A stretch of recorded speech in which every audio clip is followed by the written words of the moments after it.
Hey, salut à tous et à toutes. Aujourd'hui, on se retrouve pour un récap ciné et série. Donc sur Instagram, je vous l'avais promis, dorénavant, une fois tous les 2 à 3 mois, parce que ça dépend quand est-ce que vous verrez la vidéo, vu que je la tourne un peu plus tôt, eh bien je vous dirai en gros toutes les séries et tous les films, notamment cinéma, que j'ai eu l'occasion de voir, histoire de vous donner un peu mes avis dessus. C'est mieux que de faire des critiques complètes, ça vous donne une idée. Donc c'est parti.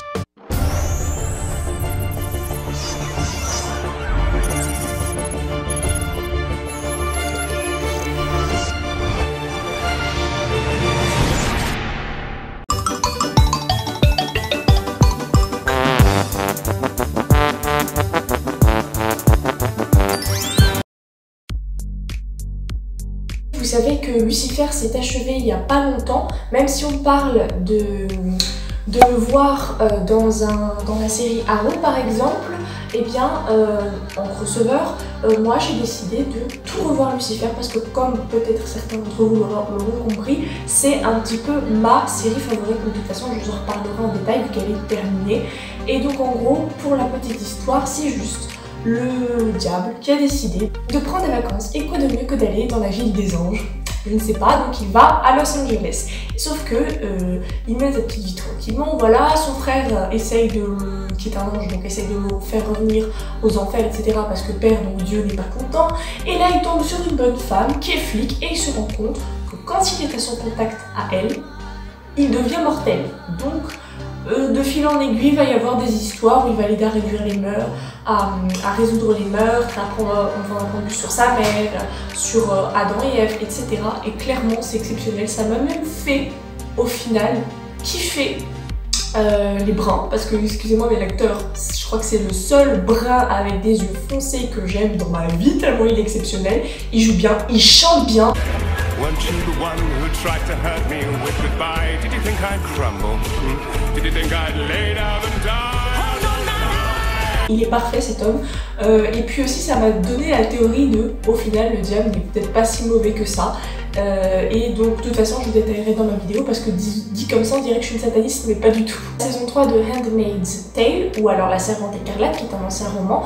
Mais là non plus je vais pas rentrer dans les détails, car en fait je vais vous faire une vidéo dessus puisque j'ai dû rendre un papier sur la dystopie, et au lieu de prendre V pour Vendetta comme je le faisais quand j'étais plus jeune, et bien cette fois-ci je me suis penchée sur Handmaid's Tale puisque c'est quelque chose quand même de récent et qui peut toucher plus de monde puisque c'est une série que quasiment tout le monde a vu. Et si c'est pas le cas, vous devriez le faire car clairement c'est une vraie leçon de vie, un vrai warning, et c'est vraiment plein de rebondissements. Mais pour vous la faire courte, c'est en gros, le monde ne va pas bien, il y a des extrémistes religieux et militaires qui ont pris le pouvoir aux États-Unis, et les femmes, un peu comme un génocide, n'auront absolument plus aucun droit. On va juste garder les femmes fertiles et les autres, ce seront des sous-merdes quoi. Et les femmes fertiles, ce seront des esclaves dans le but de en fait redonner des enfants, parce qu'il y a eu un fléau comme quoi les femmes, parce qu'elles étaient trop dévergondées machin, elles pouvaient plus enfanter. Bref, c'est complètement dystopique et clairement c'est très bien pensé. J'ai vu la 4e et dernière saison de Velvet pour mon plus grand plaisir en VOST.fr, étant donné que M6 et Teva n'avaient pas commandé la 3e et 4e saison, donc du coup les 2 premières sont exclusivement trouvables en version française sur internet, et les 3 et 4 sont en VOST.fr, donc en espagnol sous-titré français, pour mon plus grand plaisir, étant donné que j'adore regarder des films en VO quoi. Et donc je vais pas rentrer dans les détails parce qu'étant donné qu'il y a le spin-off Velvet Collection qui est déjà sorti, mais nous en France on n'a pas encore, il n'est pas trouvable, à part en payant la peau des... et ben je vous en parlerai plus en détail plus tard. Moi en gros, c'est une jeune orpheline qui va travailler aux galeries Velvet, donc c'est une grande enseigne de la mode dans les années à peu près 50 je crois, et espagnole, donc à Madrid. Et en gros elle est amoureuse du fils de celui qui gère, et ils sont amoureux mais ils sont pas du même monde, donc un peu à la Roméo et Juliette, tout le monde essaie de les séparer, et ensuite il reprend la tête et il va y avoir des histoires, et un tel va se marier avec un tel, un peu comme Downton Abbey mais version mode espagnole, et c'est vachement bien pensé. Petite mention spéciale à Carla qui est absolument exceptionnelle, et à Maximilien qui ressemble à un de mes meilleurs potes. Ouais, je sais, j'ai de la chance, j'ai des potes plutôt mignons. Ensuite, donc ça c'est Darling qui me l'avait conseillé, c'était Wu Assassin, et en gros c'est une série d'arts martiaux, d'histoire, etc. Et clairement c'est vachement bien, même mon père qui n'aime pas les séries, qui aime quand même les arts martiaux, il s'est essayé à ça, et il a adoré, parce que lui il aime plutôt tout ce qui est Bruce Lee, Jet Li, voilà, Jackie Chan, enfin tout ça. Le reste sorti de ça, non. Et là c'est vachement cool. En gros c'est un commis de cuisine, enfin non, un cuisinier, bref, donc on est dans le Chinatown, voilà, donc le Chinatown est pris par les mafieux, et on va prendre de fil en aiguille que le chef des mafieux, là, Oncle Six, c'est son père adoptif. Enfin, vous allez voir, il y a tout des tas d'histoires cheloues là. T'as des filles super badass qui se battent et tout. Et un jour, il découvre qu'il a le pouvoir de 1000 moines et qu'il doit en fait sauver Chinatown en tuant tous les loups. C'est-à-dire ceux qui maîtrisent le feu, ceux qui maîtrisent le métal, le bois, etc. Donc franchement c'est une histoire trop bien. Alors des fois les effets sont un petit peu low cost, je trouve, les effets spéciaux. L'acteur principal, je sais pas, sa tête ne revient pas, même si c'est un grand acteur, son accent, sa façon de parler, on dirait qu'il est mou, je l'aime pas trop dans ce rôle-là en tout cas. Mais sinon la série est trop bien. Elle est portée par ses meilleurs amis qui sont exceptionnels. Donc t'as le frère qui est un petit peu drogué mais il est trop chou. T'as sa sœur qui se bat super bien. T'as le meilleur ami, t'as l'impression que c'est un gros mafieux, au final il est tellement sensible, c'est dinguissime.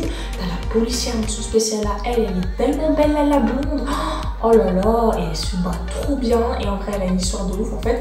T'as l'impression qu'ils font des actions genre que tu peux faire méchant, gentil, en fin de compte, personne n'est méchant, personne n'est gentil. Et c'est vachement trop bien amené, et la fin, il y a des petits rebondissements. J'ai eu du mal à regarder les 2 premiers épisodes. Après, j'étais en mode, allez, vas-y. Surtout qu'en plus, il y a des chansons de K-pop. Il y avait la chanson des Blackpink, Boom Baya.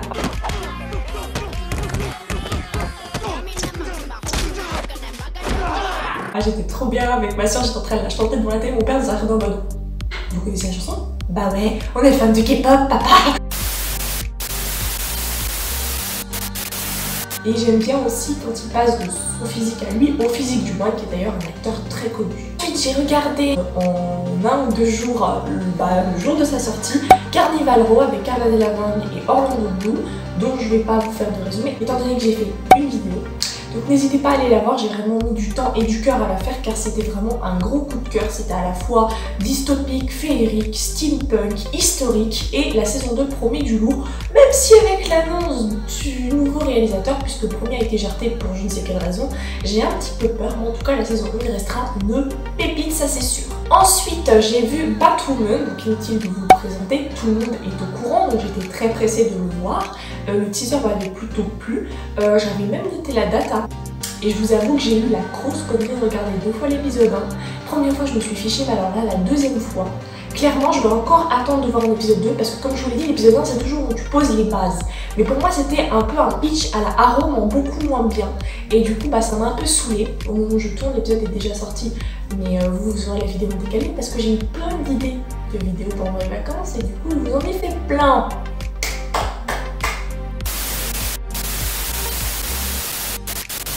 Ensuite j'ai vu la série Désenchanté, donc c'est un dessin animé plutôt, donc qui est sur Netflix par les créateurs du Simpson. Et là en fait c'est aussi Darling qui m'avait conseillé, c'est super bien. J'avais du mal à commencer au départ avec les dessins, le fait que les Simpsons, au bout d'un moment je m'étais perdue et au final je ne regrette pas. C'est tout simplement une princesse, Bee je crois, voilà, et elle est en pleine crise d'adolescence, elle a pu sa mère machin, son père il s'est remarié mais c'est un gros balourd, t'as envie de le frapper. Un jour elle doit être mariée de force, elle ne veut pas évidemment, elle tombe sur un démon et elle arrive en fait à ne pas se marier, et de fil en aiguille, elle dit qu'elle veut vivre dans un monde où tout est rose, tout est heureux, et de fil en aiguille elle tombe sur un elfe qui lui a fui son monde parce que son monde il est tout rose bonbon et lui voulait vivre dans un monde voilà un peu dégueulasse. D'ailleurs j'espère que vous avez reconnu mon fond quand même, merci. Ça me faut faire en ce moment, j'espère juste qu'on va pas reprendre le mur de ma cuisine parce que c'est cool. Merci le peintre d'avoir confondu le vert et le bleu, ça me fait plaisir. La nouveauté c'est que j'avais déjà fait ça pour Akara-san Gakuru ou Marc et Marie si vous voulez les films, mais en barre d'infos je vais vous mettre un lien qui va directement sur mon drive et vous pourrez voir la saison 1 en version française et la saison 2 pour l'instant en VOSTFR.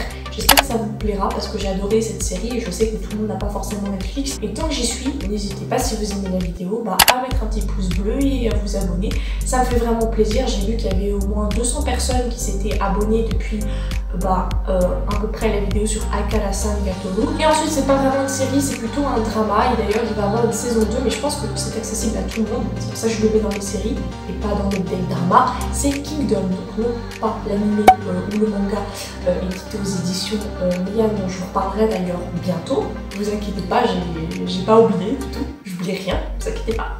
Mais bien un drama qui peut être accessible en série et qui parle tout simplement d'un prince déchu qui en fait ne pouvait pas voir son père pendant des semaines, et il va apprendre que son père en fait il y a eu un coup d'état et son père est mort mais ressuscité en tant que zombie parce qu'en fait il y a eu une épidémie, un médecin a donné une plante et ça a transformé les gens en zombies. Grosso modo je vous la fais grossièrement, et du coup il va être poursuivi par celui qui a fait le coup d'état pour pas qu'il puisse régner, ce qui est tout à fait normal, et ils vont trouver en fait, voilà, il va vraiment s'affirmer parce qu'au départ c'était que le prince héritier.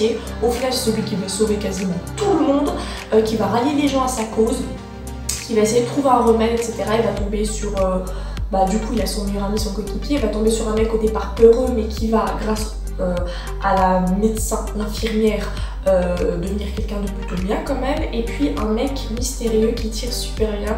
Clairement j'ai adoré, par contre je trouve que la saison 1 ce n'est pas une fin, donc certes il y aura une suite, une saison 2, mais je trouvais qu'ils avaient trop traîné en longueur et pour moi c'était pas une vraie fin de série, de saison, donc j'aimerais bien que la saison 2 sorte très vite. Mention spéciale au générique que je regarde à chaque fois, et pourtant sur la plupart des choses que je regarde, je perds pas de temps, je regarde une fois, deux fois max le générique. Là je le regarde à chaque fois tellement que j'adore l'ambiance que ça fait. Les costumes sont magnifiques, les acteurs autant en voix française qu'en voix originale exceptionnelle.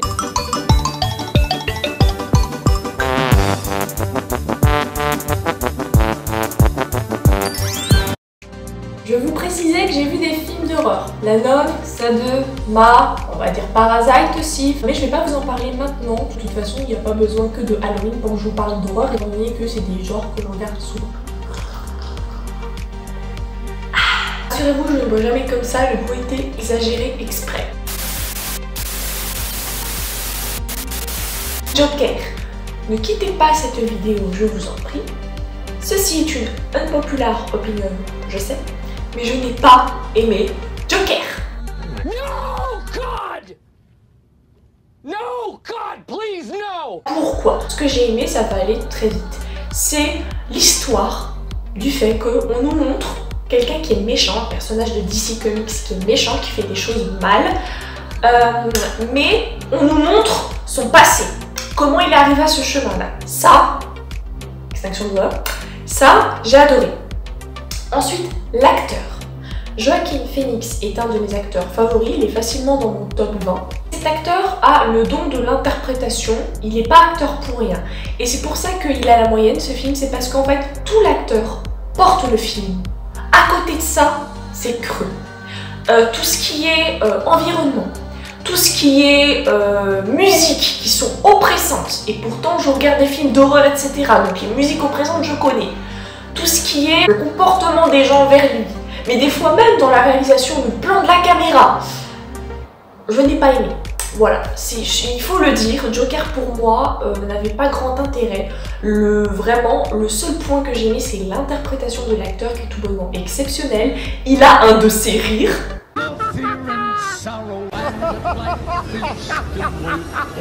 Des fois, je me demande si sur les bords, il n'est pas vraiment fou, parce qu'en fait, il s'est approprié le personnage du Joker, t'as l'impression que c'est lui réellement.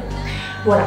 Il y a aussi le parallélisme quand il est encore, lui, Arthur, voilà, il monte les marches, il va vers sa vie, il est triste, etc. Et quand enfin il s'accepte, il est le Joker et il descend les escaliers, on voit bien la descente aux enfers.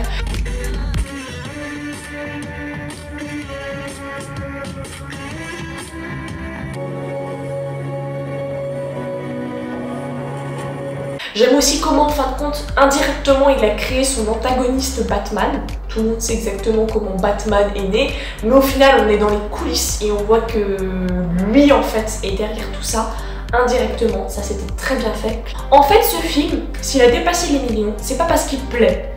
C'est plutôt parce que, comme il s'appelle Joker, ça fait affiche de pub. On se dit, waouh, Batman et tout, ouais, on aime le Joker. Mais quand on va au ciné, Il faut garder à l'esprit que tu vas pas avoir un film DC Comics, Marvel, on va vous tirer dessus. Vous allez avoir un truc de drame psychologique. Moi j'aime ça personnellement, mais là pour le coup ça l'a pas du tout fait. Il n'y aura pas de suite parce qu'en soi, le film se suffit à lui-même. Donc comme je le disais, en fait il est sujet à controverse parce que comme on voit Joker, tout le monde va le voir. Mais après ça ne veut pas dire que tout le monde a aimé. Voilà. Donc personnellement, je suis une des personnes qui affirme ne pas avoir apprécié le Joker, mais qui salue la prestation de l'acteur principal qui était exceptionnel à la hauteur de son talent. Voilà. Et puis les cheveux longs, ça lui va très bien. J'ai bien aimé aussi l'ossature de son corps, on voyait comment il maigrissait, comment il devenait fou, comment il s'imaginait. Des fois certaines scènes, on se demandait si elles étaient réelles ou si elles étaient dans sa tête, tellement il nous habituait à ce genre de choses, voilà. J'ai vu un film Bollywood, ou plutôt film indien, parce qu'il n'y a pas tant que ça dedans, il doit y en avoir 3 ou 4 max, même si elles durent longtemps.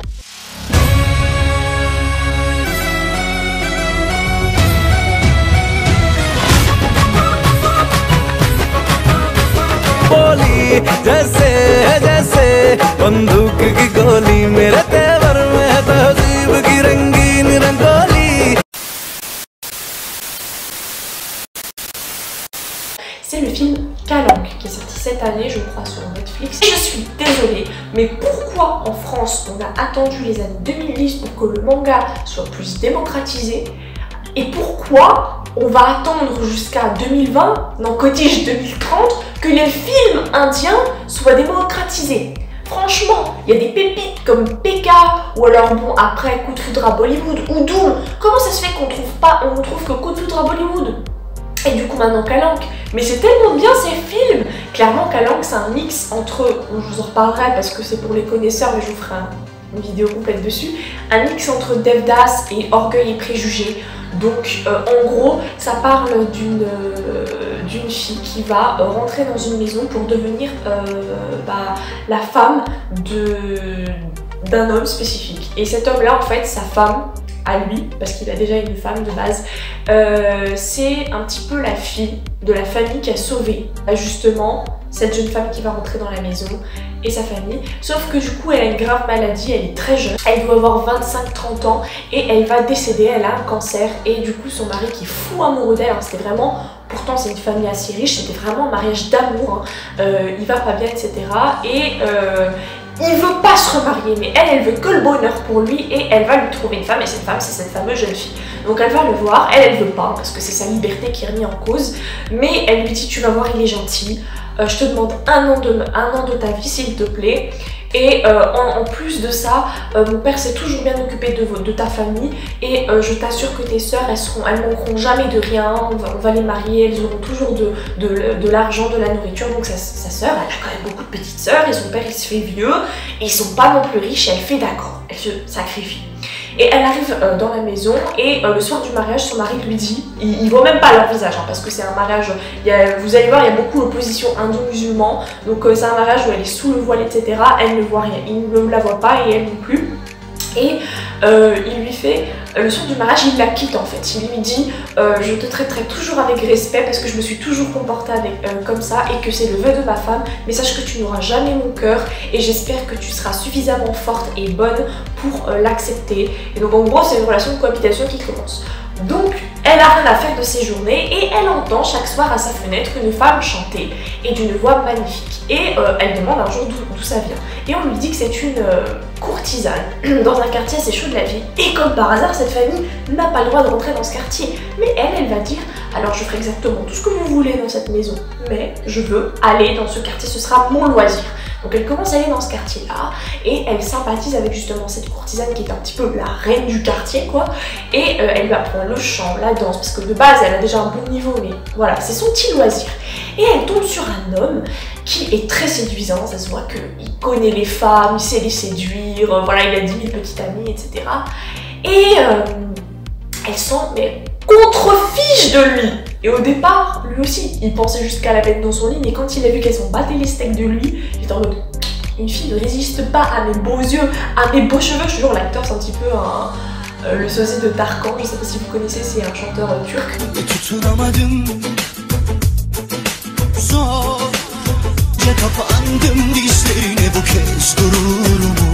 Bref, super beau gosse. Voilà. De fil en aiguille, on va voir qu'il y a une émeute qui commence entre les musulmans, les hindous, parce qu'il va y avoir la partition en Inde. Donc, comme par hasard, cette famille noble où elle est rentrée pour se marier détient le journal, genre The Times, mais indien, tu vois. Donc, c'est vraiment des gens importants, donc ils veulent s'en prendre à eux, il y a des histoires et tout. Et elle finit par tomber amoureuse petit à petit de cet homme qu'elle a rencontré dans ce qu'on peut appeler une favela, quoi, un bidonville, le quartier chaud, quoi. Et sauf que l'amour n'est pas possible, elle est mariée, lui c'est un gigolo, et en plus, quand il va apprendre que c'est la femme, il va vouloir se venger. Pourquoi? Parce qu'en vérité, c'est le frère du mari de celle qu'il vient de rencontrer, et en fait son père l'a abandonné sa mère, qui est comme par hasard celle qui chantait justement avec la belle voix dans le quartier chaud. Donc il veut se venger, et c'est là que ça fait orgueil et préjugé. Il tombe amoureux d'elle, il veut pas se venger, son père arrive et la menace, et comme par hasard un soir il rencontre son frère, ils discutent, et comme par hasard ils s'entendent à merveille, excellemment bien, ils dansent, et là vous voyez la fille qui est arrivée dans la famille pour se marier, qui les voit les deux, elle est un petit peu en mode waouh, ils se ressemblent, waouh, ils sont ensemble, comment ça se fait? Non, vous spoilez, mais c'est une histoire tellement triste et tellement belle à la fin. Ça mêle la romance, ça mêle la trahison, mais c'est pas fait exprès, ça mêle la fraternité. Franchement, les relations entre deux frères, c'est vraiment les plus belles relations qui existent. The Breath, qui est une histoire vraie, et vous savez que j'aime Andrew Garfield, c'est un peu un de mes premiers amours au cinéma. Et donc c'est une histoire vraie d'une personne qui était négociant hanté, voilà, il s'est marié avec une fille noble, il vivait en Afrique, et il était très doué en sport en tout, et un jour il a des douleurs musculaires, et il perd tous ses sets de match, il dit ça va, vous inquiétez pas.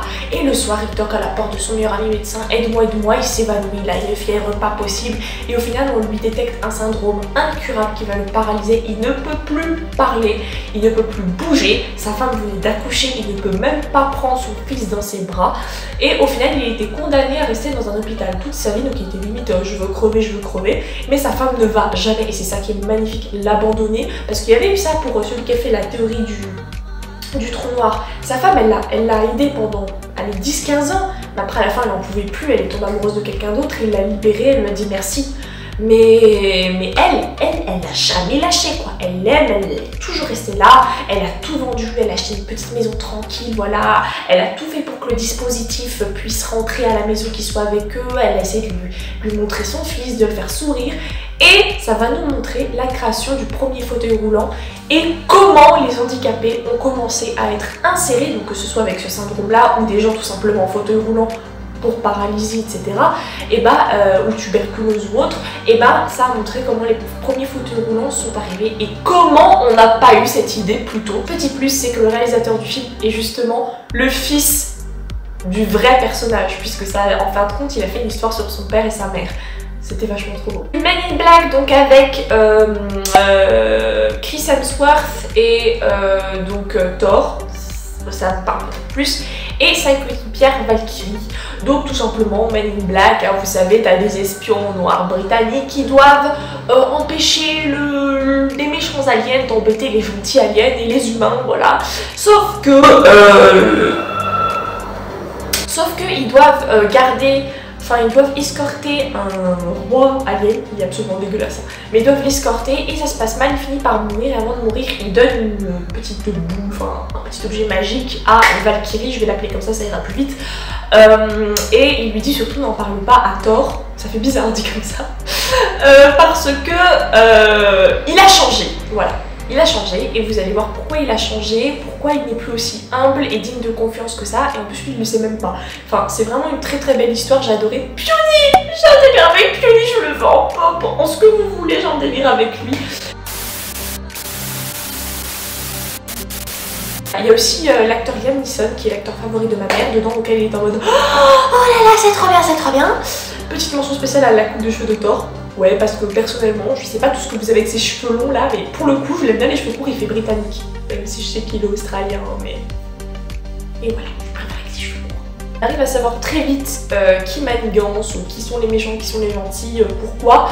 Mais l'histoire se laisse voir et des rebondissements assez sympas. C'est pas le meilleur Men in Black, mais clairement, il était bien fait. Rien à redire. Évidemment, j'ai vu Avengers Endgame comme tout le monde, en version longue en plus. Je suis partie... En fait, la première fois quand il est sorti, je me suis dit, c'est sûr ils vont nous ressortir version longue, je vais pas le voir au ciné. Mais la deuxième fois il est ressorti, j'y suis allée. Ou alors c'était pour Spider-Man, je sais plus. Bref, dans les deux cas, j'ai vu Spider-Man Far From Home en version longue et Avengers Endgame en version longue. Avengers Endgame, je n'ai absolument pas aimé. J'ai adoré Avengers Infinity War. Je pense que vous savez pourquoi je n'ai pas aimé Endgame, étant donné que mon chouchou, voilà, ce n'est un secret pour personne. Bref. Par contre, Spider-Man Far From Home a fait beaucoup de controverses le dernier. Il y a beaucoup de gens qui n'ont pas aimé par rapport à celui qui était juste avant. Moi perso j'ai adoré. En plus il y avait l'actrice qui jouait Zendaya, je sais pas si je le dis bien, mais elle a joué dans une série il y a pas longtemps que j'ai adoré, dont je vais vous reparler dans pas longtemps. Ah, ça fait beaucoup de pas longtemps, mais elle était vraiment très bien. Ce film était vachement bien et clairement, c'est pas que je n'aime pas Tom Holland, j'aime cet acteur, mais je trouve qu'il n'est pas représentatif de Spider-Man. Pour moi, c'est pas cette personne-là qu'on aurait dû mettre comme acteur. Déjà, pour moi, fallait garder Andrew Garfield, d'accord? Vous m'énervez pas, ok? Fallait garder Andrew Garfield.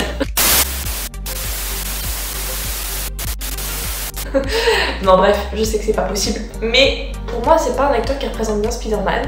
Mais je trouvais que dans ce film-là, par rapport au précédent, peut-être parce que c'est son deuxième, donc il a plus pris ses marques, il était très bien. Et clairement, ce film-là est un très très bon Spider-Man. Voilà, donc j'ai bien aimé. C'était une petite aparté, hein, ça. Si vous savez pas, il va faire aussi un film d'animation, il va prêter sa voix. Et bizarrement, je trouve que lui, son coéquipier, correspond bien aux personnages qu'ils vont interpréter. Enfin, moi, ça m'a fait sourire. Je sais pas si c'est fait exprès, si c'est voulu, mais je le regarderai. J'ai vu The Hustle ou Le Coup du siècle, donc avec Anna Thaoué qui a fait Les Absabillés en Prada ou encore Princesse malgré moi, hein, c'est les deux que j'ai en tête parce que je les ai revus avec ma petite soeur il y a pas longtemps, et Rebelle qui a joué aussi dans, vous savez le truc avec la cop song, bref je me rappelle jamais, mais qui fait, alors Rebelle elle m'épate. Ah, elle a fait aussi Love Actually, ah non, Is It a Love a Comedy Romantique?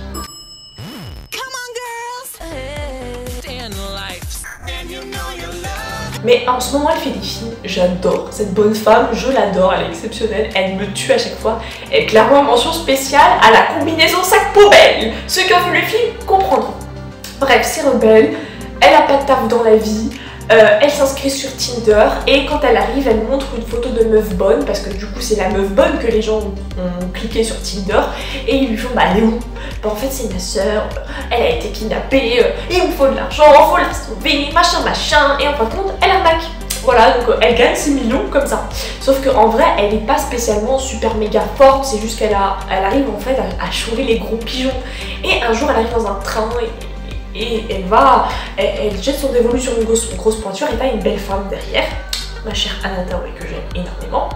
D'ailleurs elle est sublimissime en habit japonais, enfin elle est trop belle, ça lui va trop bien. Bref, on dirait que je suis amoureuse d'elle. Oui mais c'est le cas en plus. Bref, qui surprend sa conversation et qui dit celle-là elle est forte. Donc elle lui tire son chapeau. Le problème c'est que cette arnaqueuse va arriver dans sa ville où elle arnaque depuis des années et là ça lui plaît pas, donc elle va tout faire pour qu'elle se barre, mais au final elles vont finir par s'associer pour faire le coup du siècle.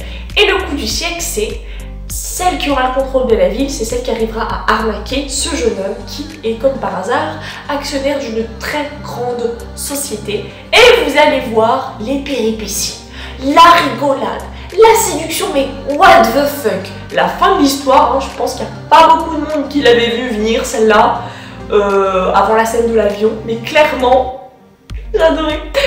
Je l'ai tellement adoré que je l'ai vu même en anglais, en voix FR, en VF, enfin je l'ai vu, voilà, c'était un gros coup de cœur pour moi. J'ai aussi vu Le Roi Lion. Est-ce que je dois vous présenter Le Roi Lion? Je ne crois pas. Clairement, inutile. Alors, déjà, il y avait le livre de la... Alors, clairement, j'adore les Disney. Je trouve ça très bien de les adapter. Mais autant j'aime qu'ils adaptent Cendrillon, La Belle et la Bête, parce qu'il y a des humains, il y a des dialogues. Bon, il y a des dialogues aussi dans Le Roi Lion, mais Le Roi Lion, c'est des animaux. Personnellement, je n'arrive pas à les trouver beaux en 3D en fait. Enfin, je sais pas comment vous expliquer. Je trouvais que le fait de le faire en film live, ça enlevait de la magie au film en fait. Et moi, ça m'a déçue. Et clairement, en fait, en plus, Le Roi Lion, c'est une copie conforme du dessin animé. C'est nul quoi. Alors que dans Aladdin, que j'ai vu également, clairement j'ai surkiffé parce qu'il y avait même à un moment une chanson féministe. Bon, même si l'acteur principal chantait pas trop bien, je trouvais qu'il avait bien le physique de Aladdin, le singe était bien fait, il était super intelligent. Le génie, mais exceptionnel, mais cette chanson du génie qui est mythique, qu'on connaît tous, mais comment il l'a fait à sa sauce, mais Will Smith, t'es un dieu, clairement, t'es un génie sans mauvais jeu de mots. Mais j'ai adoré Aladdin, je vous le conseille. Le Roi Lion, c'est pas la peine. J'ai vu qu'il allait y avoir Mulan, donc ça je vais aller le voir. Par contre, je me tâte pour La Belle et le Clochard, et pourtant je suis très fan de La Belle et le Clochard et des Aristochats. Bon, ma caméra a coupé, donc vous allez entendre ma voix enrouée parce que je suis malade. Maléfique, le film numéro 2 que j'ai aimé, clairement je pense que quand ils ont fait le Maléfique 1, ils avaient pensé déjà à faire un Maléfique 2 qui savait déjà où est-ce que l'histoire allait mener, et je pense que c'était le deuxième et dernier volet. Pour pas trop vous spoiler, autant vous dire que il faut aller le voir, il faut pas se fier au trailer qui, comme je vous l'avais partagé sur les réseaux sociaux, était pour moi pas intéressant du tout. On voyait Maléfique qui disait qu'elle voulait pas que Aurore se marie, basta.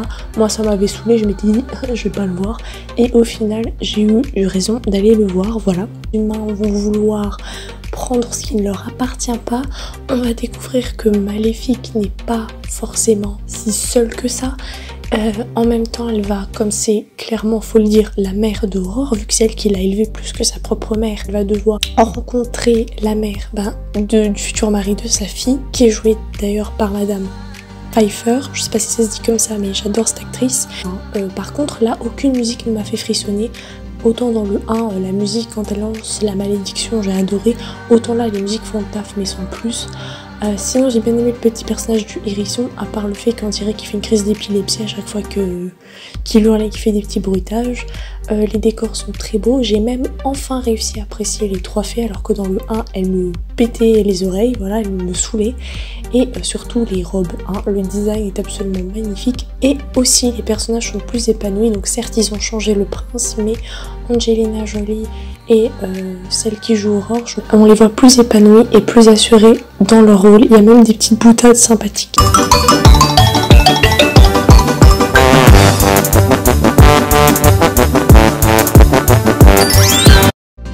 Toy Story 4, parce que Toy Story c'est un petit peu mon enfance, voilà. Shérif, la petite bergère, le petit zigzag, Rex, Buzz, et là on a Forky.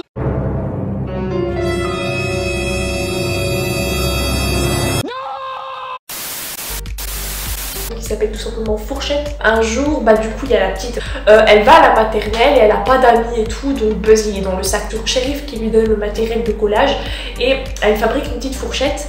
Mais sauf que la fourchette elle vient de la poubelle, donc en gros ce personnage là, dès que en fait les humains ont tourné, vous savez les jouets ça anime etc. Et ce personnage là veut retourner dans la poubelle. Le problème étant que ils ont déménagé. Elle a Dieu que pour Forky, et Forky lui veut jeter par la fenêtre parce que lui pour lui c'est un déchet. Et à un moment le shérif va sauver Forky. En fait il rentre pas dans le camion, voilà, dans la caravane, donc ils partent sans eux. Donc toute l'histoire c'est comment on va faire pour revenir etc. Et en plus de ça, au moment où Forky arrive, voilà, est censé retourner auprès de la petite, il se rappelle de la lampe de la bergère et là il rentre dans un magasin d'antiquité et il tombe sur Gabi Gabi qui est jouée par Adèle, voilà. Et j'adore Gabi Gabi, je veux sa pop, voilà, je veux sa pop. Et il y a toute une histoire qui commence, voilà. Je vais pas vous spoiler, Toy Story 4 c'était de la balle, j'adorais le 1. Après je dirais le 4, ensuite le 2. Voilà, le 3 j'ai beaucoup moins. Voilà. Mention spéciale à Ducky et je sais plus comment ils s'appellent, mais bref, mention spéciale au lapin, parce que le lapin bleu là, on dirait tout mon frère un petit peu d'un câble. Mention spéciale quoi. Bref, et le petit canard on dirait ma mère. Et voilà, me revoilà en voix off. Je voulais vous parler de Ugly Dolls que j'ai vu un soir en chill pour me détendre quoi. Et clairement c'était une bonne découverte, tout simplement ça nous parle des poupées rebuts de la société. En gros, toutes celles qui ont des défauts de fabrication, au lieu de les jeter à la poubelle, et elles atterrissent dans une ville qui s'appelle Uglyville, voilà. Et un jour il y a une des poupées qui sont censées être moches là, qui voit le fameux trou par lequel tombent les poupées, elle se dit et s'il y avait autre chose derrière, et donc vous pensez bien, elle va prendre quelques-uns de ses potes, elle va partir découvrir ce qu'il y a derrière, elle va se rendre compte qu'il y a une ville où justement il y a un institut où les poupées qui elles sont belles passent des tests pour être les plus parfaites possibles et pouvoir prétendre avoir un enfant, sauf qu'elles vont pas être acceptées, il va y avoir une histoire etc. Et clairement c'était cool, très chill. Ça part en musique pour rien, mais c'est vraiment très doux, très mignon. Clairement, j'ai beaucoup apprécié. Et en plus, personnellement, je suis fan des poupées assez spéciales, parce que j'aime bien les choses qui sont différentes. Et ce film-là, c'était un ode à aimer vos différences, assumez-vous, ne cherchez pas à rentrer dans le moule. Et franchement, c'était vraiment très très beau et j'ai trop envie d'avoir les poupées. Voilà, c'est déjà la fin de cette vidéo. J'espère que tu as apprécié. J'essaye de plus en plus. En fait, j'ai commencé à avoir un certain rythme. C'est beaucoup plus clair dans ma tête ce que j'ai envie de faire. Juste que j'ai pas forcément le temps ni forcément les moyens techniques de faire tout ce que j'aimerais faire. Mais clairement, j'aime beaucoup partager ma passion. Et j'espère que toi tu aimes bien ce que je te partage. Et si jamais tu as des choses que tu aimerais voir ou que tu aimerais me conseiller, n'hésite pas à me le dire en commentaire. Et sur ce, passe une bonne journée, passe une bonne soirée. Ciao!